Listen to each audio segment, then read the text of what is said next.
Welcome back to Newsfeed. We have Dan in the studio with us to give us all of our sports news.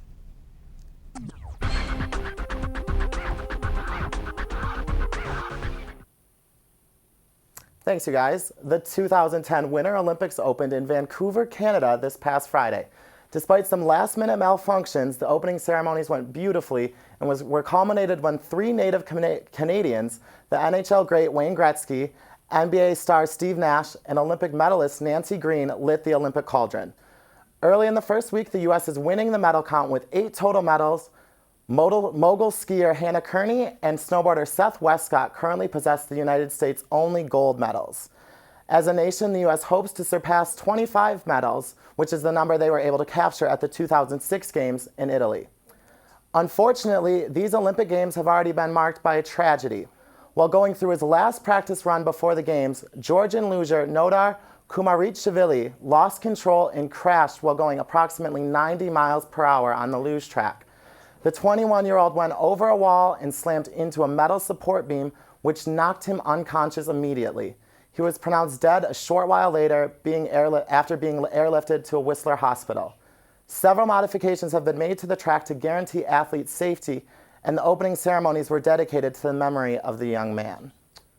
In a little bit brighter news, and back in local sports, the Michigan hockey team continued to stumble through the second half of the CCHA season.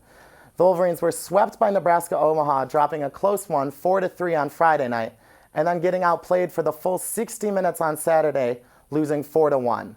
The losses dropped Michigan to 12, 11, and 1 in the CCHA, good enough for 7th in the conference. Michigan has the chance to move up the rankings as they host Northern Michigan this weekend at Yost Arena. And finally, it may still be snowing in Ann Arbor, but the Michigan softball team season has already begun.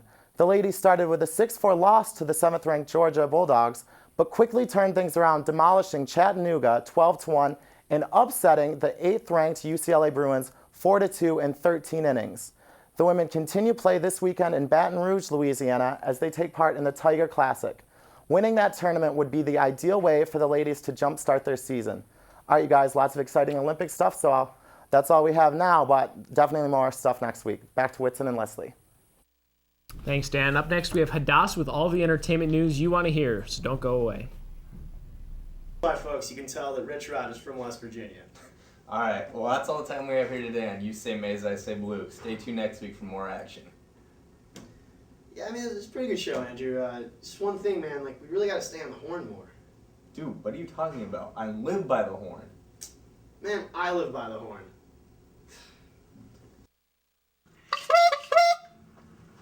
Andrew, man, get up. You're not living by the horn, man. Yeah, I am.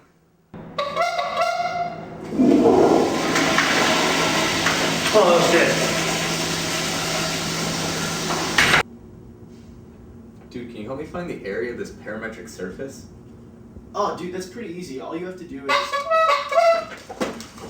I'm really impressed. You've been living by the horn lately. Thanks, man. Means a lot. Slug it out. Ooh.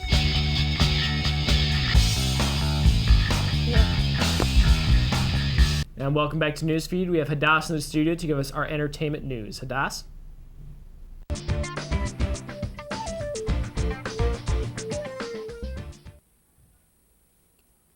Thanks, guys. This week, actor Kiefer Sutherland will undergo surgery for a cyst that ruptured near his kidney earlier last week.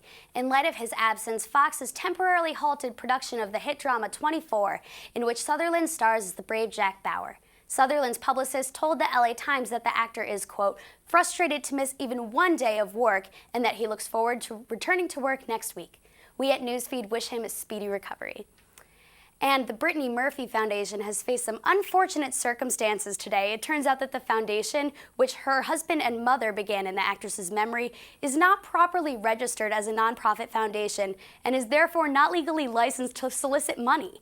Every donation solicited has been returned, and the foundation's website has been shut down for maintenance until further notice. That's embarrassing. And finally, John Mayer is trying to salvage his reputation after dropping the N-word in an interview with Playboy magazine. So far, he has apologized for the verbal slip multiple times, his methods varying from tweeting his remorse to verbally expressing it at a concert. Given the musician's long history of verbal diarrhea, like his tendency to publicly disclose details about his sexual partners, some may choose to overlook the incident.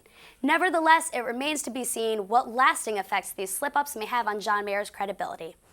That's it for this week. Back to you guys. Thanks, Hadas.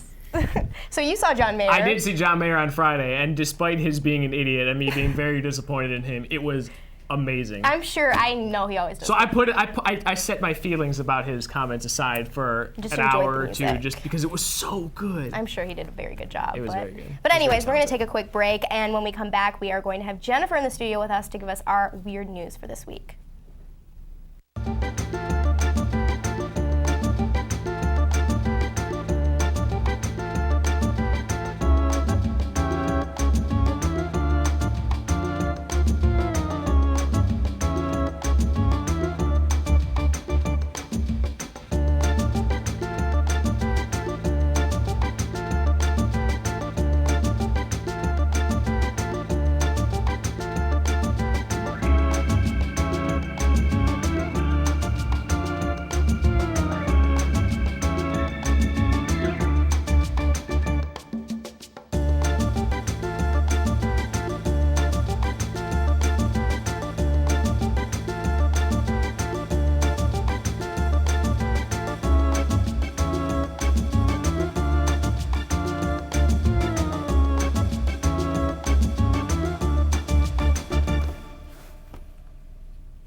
Welcome back to Newsfeed. We have Jennifer Hanania in the studio with us to give us all of our weird news. In Las Vegas, 51-year-old Jeff Ondash